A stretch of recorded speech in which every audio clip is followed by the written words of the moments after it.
자양대의 귀한 고백처럼 오늘도 내일도 우리를 향한 주님의 사랑에 힘입어 찬양하고 주 이름을 증거하는 저희 모두가 되시기를 주의 이름으로 축원합니다. 아멘. 저는 방림 일동에서 쭉 자랐습니다. 근데 저희가 살고 있던 집 앞에는 조그만 우물이 있었어요. 아주 어렸을 때 우물이 하나 있었습니다. 그래서 여름에는 그 우물이 냉장고 역할을 했습니다. 이런 이야기를 하니까 아주 오래전 같은데 그러진 않아요.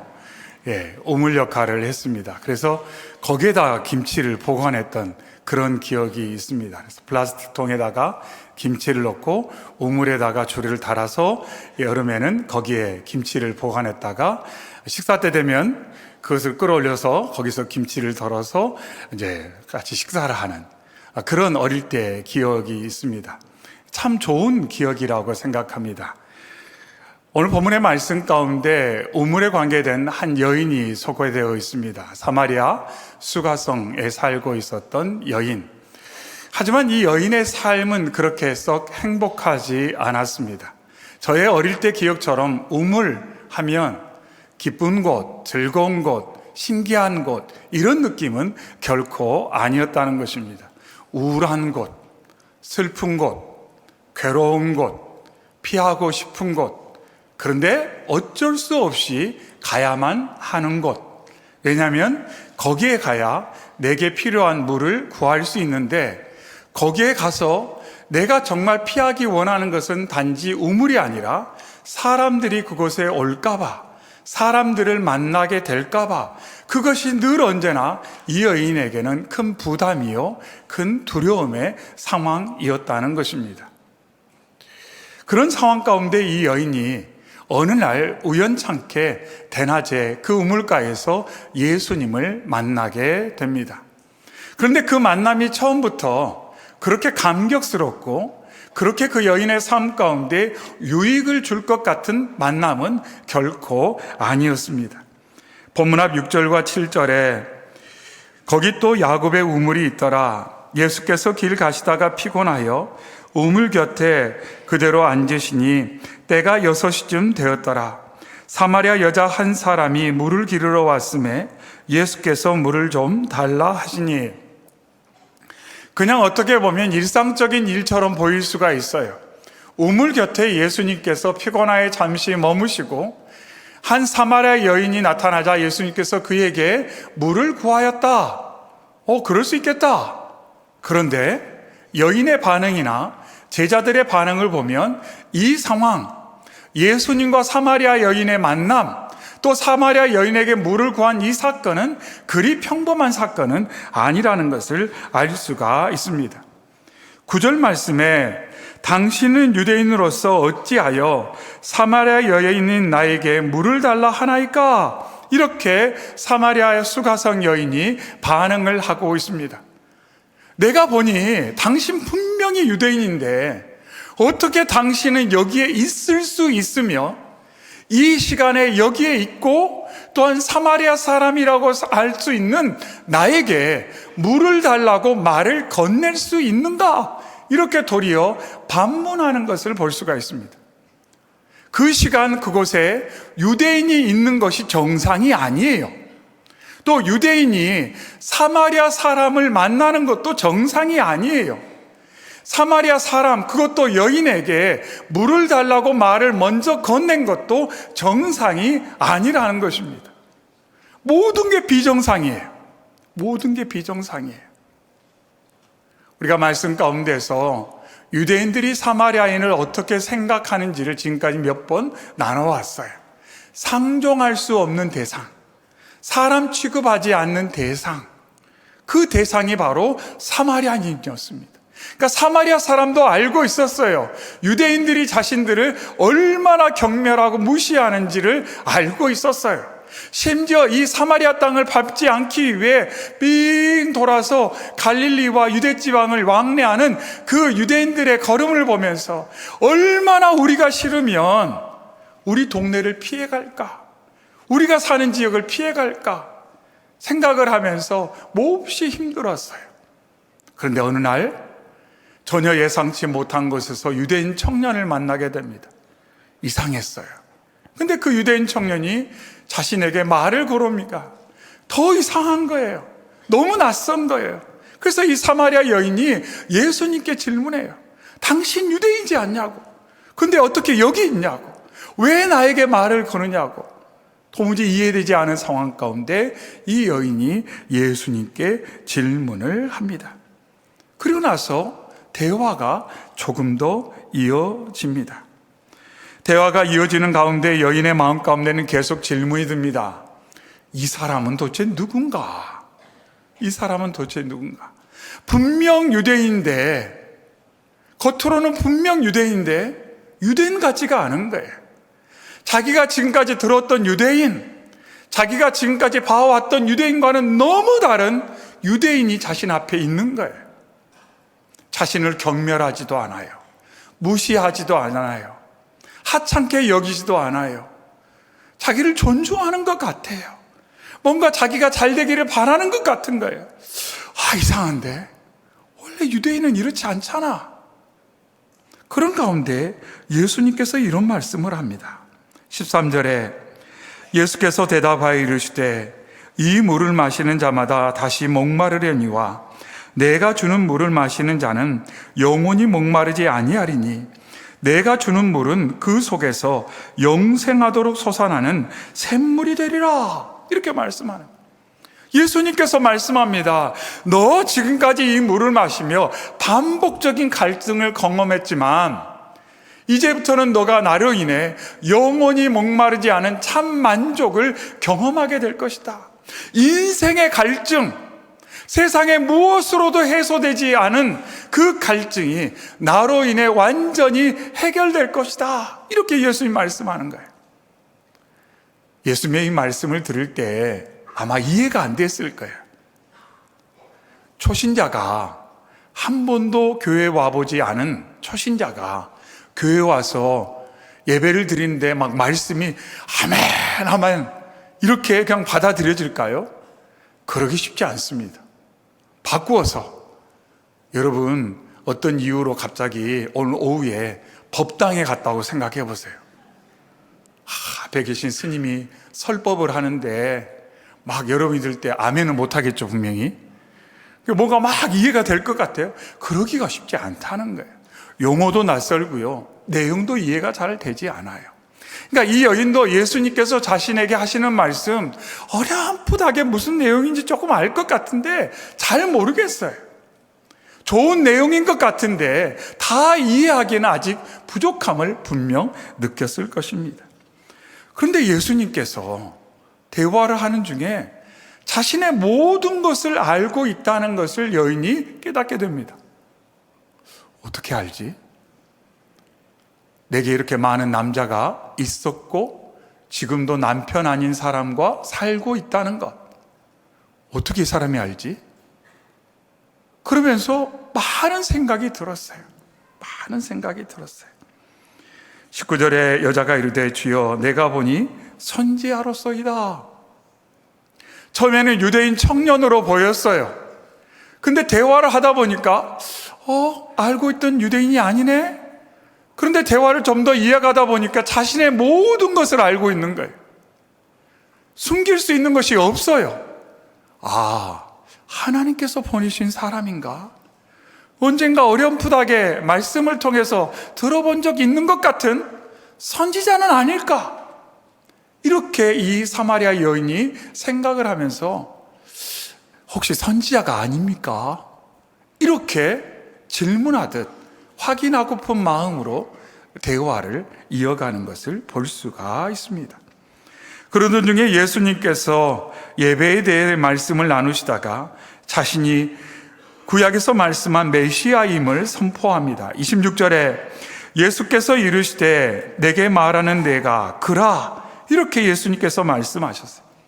너가 지금 생각한 것이 많다.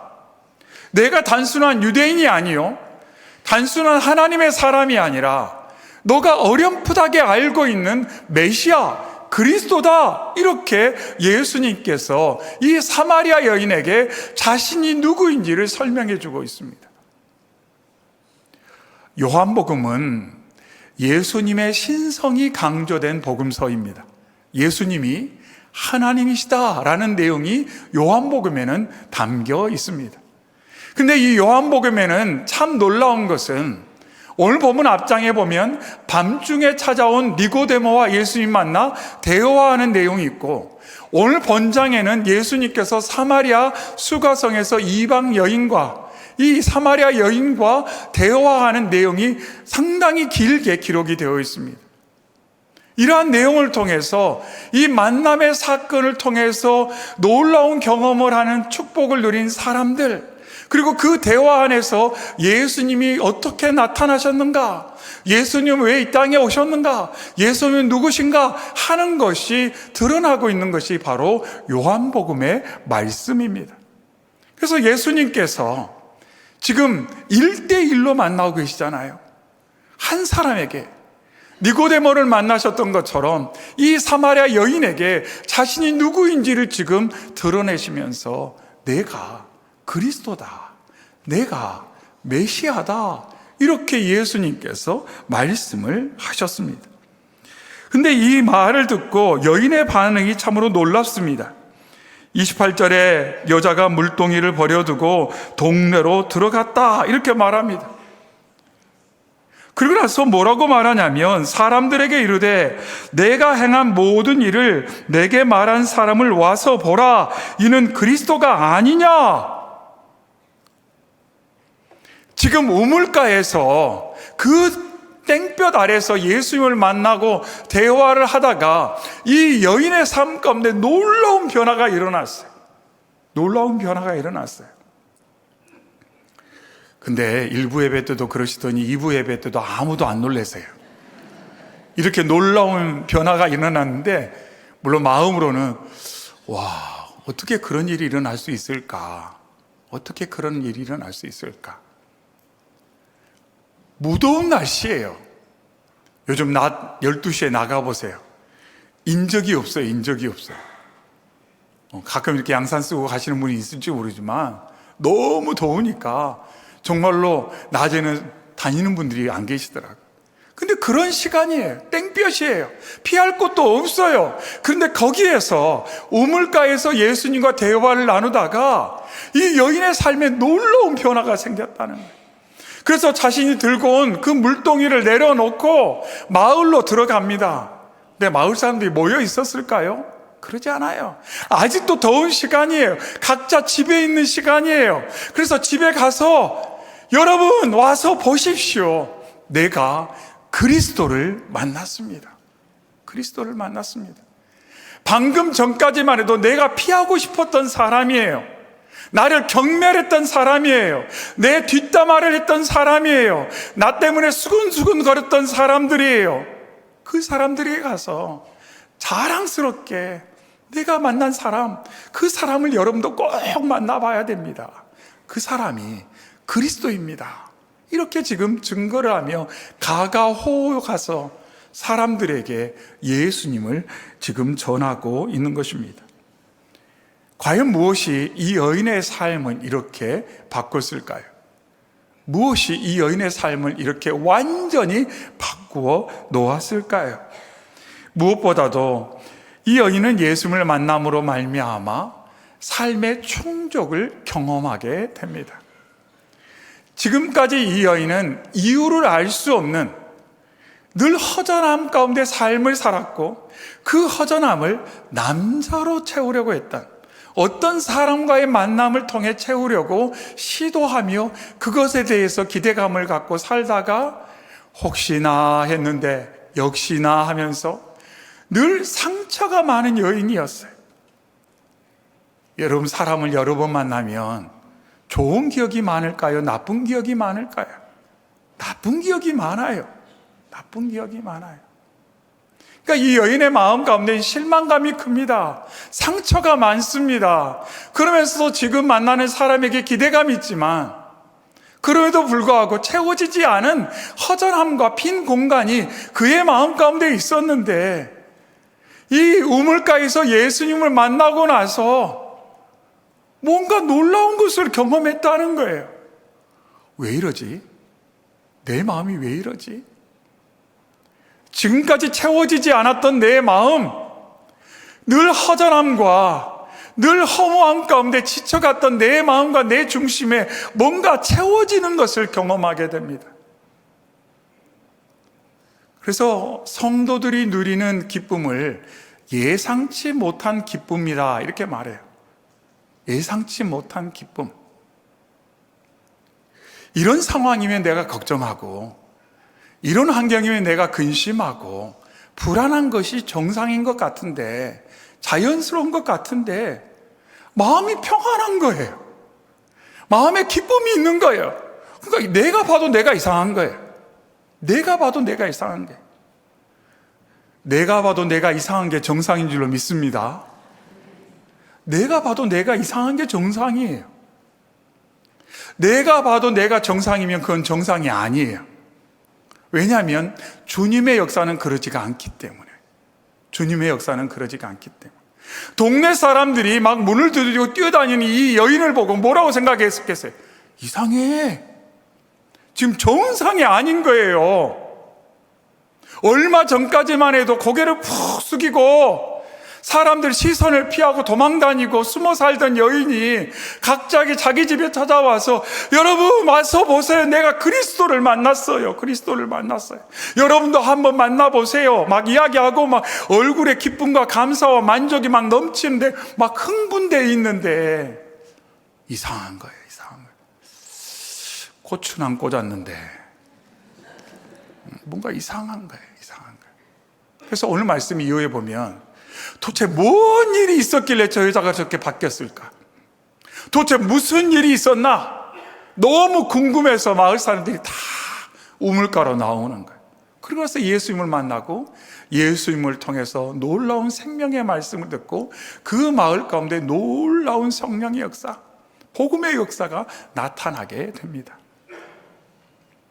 한 사람이 예수님으로 충족되었을 때, 그래서 예상치 못한 기쁨과 만족과 감사와 행복을 경험하게 되었을 때, 감출 수 없는 그런 변화가 일어났을 때, 그 변화가 사람들이 얼마나 놀라운 영향을 끼치는지를 여기서 알 수가 있습니다. 바울 사도도 고린도후서 3장 5절에 우리의 만족은 오직 하나님으로부터 난다 이렇게 고백했어요. 시편 107편 9절에도 그가 사모하는 영혼에게 만족을 주시며 줄인 영혼에게 좋은 것으로 채워주심이로다 이렇게 고백을 하고 있습니다. 바울 사도도 예수님 만나기 전에는 그가 겉으로는 인정할 수 없었지만 늘 허전함이 있었어요.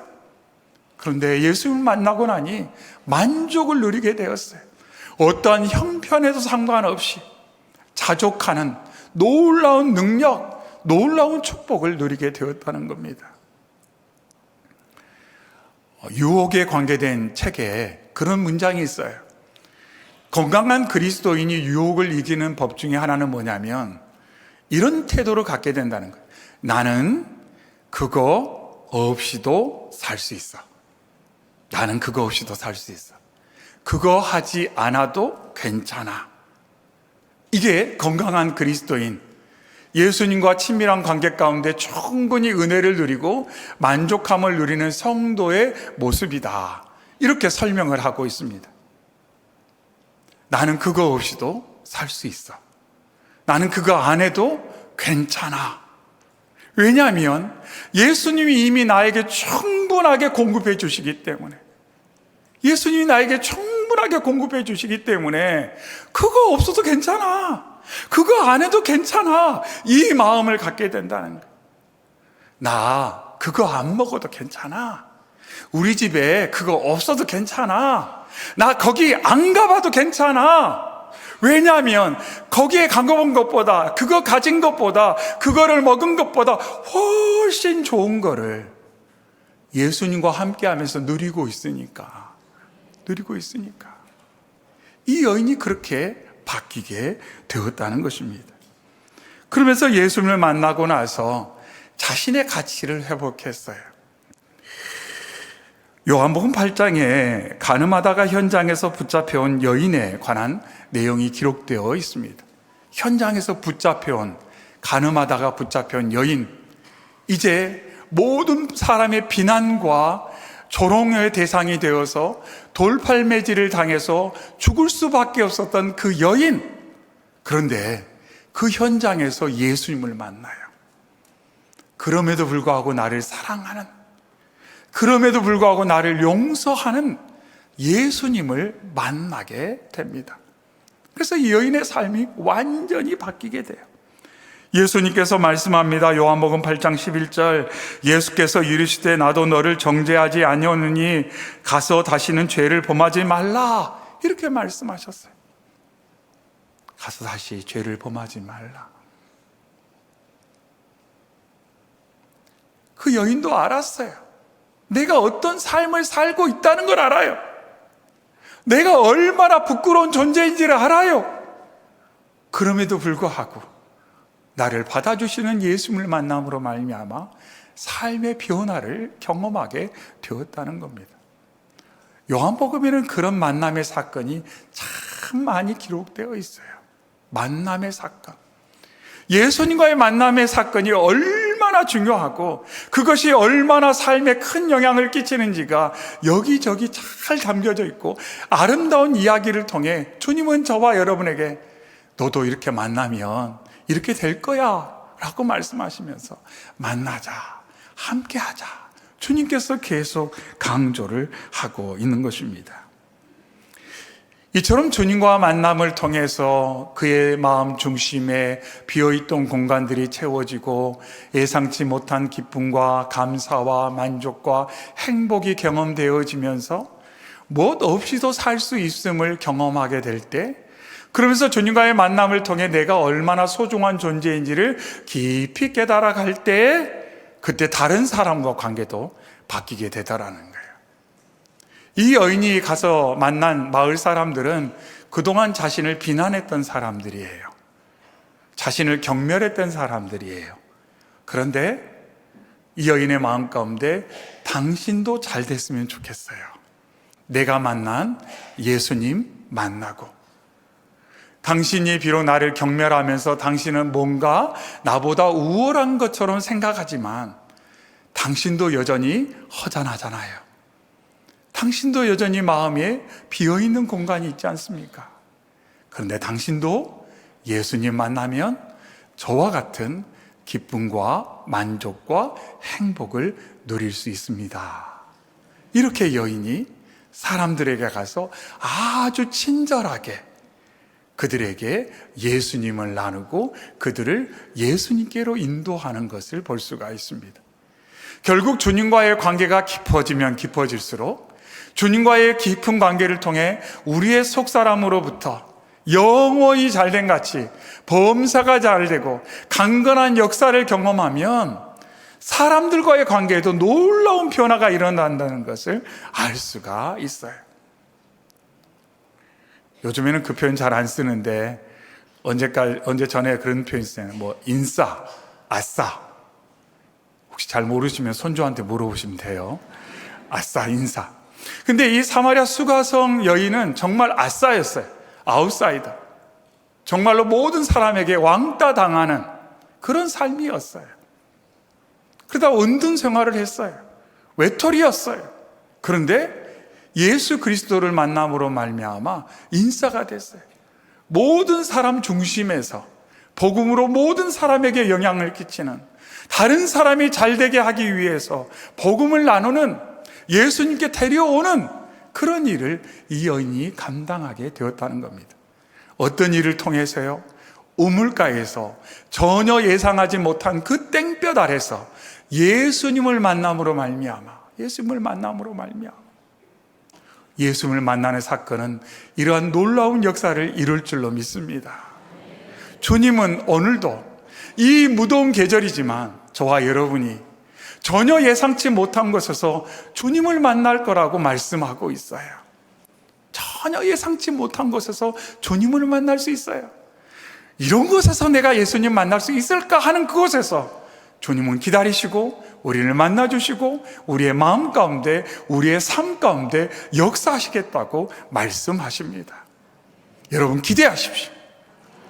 예상치 못한 곳에서 주님 함께 하시며 그곳에서 나를 만나셔서 내 마음과 내 생각과 내 삶 가운데 역사를 행하실 것입니다.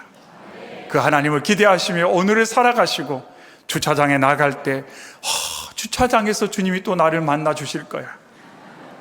응? 운전하고 가면서 내가 운전대 닫고 집으로 가는 동안 주께서 나를 도와주실 거야. 버스 타고 집에 가는데 아니면 더운 날씨에도 아이고 더워 그러지만 그래도 이 길에도 주님 함께 하셔서 나의 삶 가운데 역사해 주실 거야. 늘 언제나 이러한 소망과 이러한 기대를 가지고 삶을 살아가는 저와 여러분, 그래서 우리를 통해 하나님의 행하시는 놀라운 일을 경험하고 나누는 축복의 통로가 되시기를 주의 이름으로 축원합니다. 아멘. 사랑의 주 하나님 아버지 감사합니다. 오늘도 저희와 함께 해주시고 우리의 마음을 만져주시고 우리의 심령 가운데 역사해 주시니 감사합니다. 하나님, 무더운 날씨라 자꾸 뭔가 피하고 싶고 선선한 것만 찾아가는 우리의 모습이지만 하나님 어디에서나 주님은 함께 하시고 수가성 여인을 우물가에서 그 더운 날씨에 만나 주시고 그 더운 날씨에도 놀라운 역사를 행하셨던 것처럼 내가 머무는 어느 곳에든지 주님 함께 하셔서 놀라운 일을 이루실 줄 믿사오니 이러한 소망과 기대감을 가지고 삶을 살아가는 저희 모두가 되게 하여 주시옵소서. 특별히 하나님, 무더운 날씨, 하나님 더운 환경 가운데 생업의 현장에 있는 성도들을 붙들어 주시옵소서. 하나님, 들녘에서 일하는 성도들이 있습니다. 냉방장치가 잘 돼 있지 않은 곳에서 애쓰는 성도들이 있습니다. 하나님, 붙들어 주셔서 비록 열악한 환경 가운데 땀 흘리며 수고하고 있지만 주님이 나의 삶을 하시고 나의 삶 가운데 역사하심을 믿고 의지하며 살아가는 모든 주여 자녀 되게 하여 주시옵소서. 그래서 도우시는 하나님, 역사하시는 하나님, 나의 삶을 인도하시는 하나님을 어느 곳에서나 경험하는 저희가 되게 하여 주시옵소서. 하나님, 혹여 가족 중에 사랑하는 이들 가운데 무더워서 지친 사랑하는 가족과 자녀들은 있지 않습니까? 무덥고 지친 이 계절이라 믿음 생활까지 연약해진 성도들은 없습니까? 하나님, 저희가 그들을 위해 기도하게 하시고 또한 그들에게 이 사마리아 여인처럼 와서 보라고, 예수님 만나자고 함께 격려하고 서로를 위해 축복하는 저희가 되게 하여 주시옵소서. 언제나 함께 하시는 주님 찬양하며 오늘도 우리의 삶 가운데 놀라운 일을 행하시는 예수님의 이름으로 기도하옵나이다. 아멘.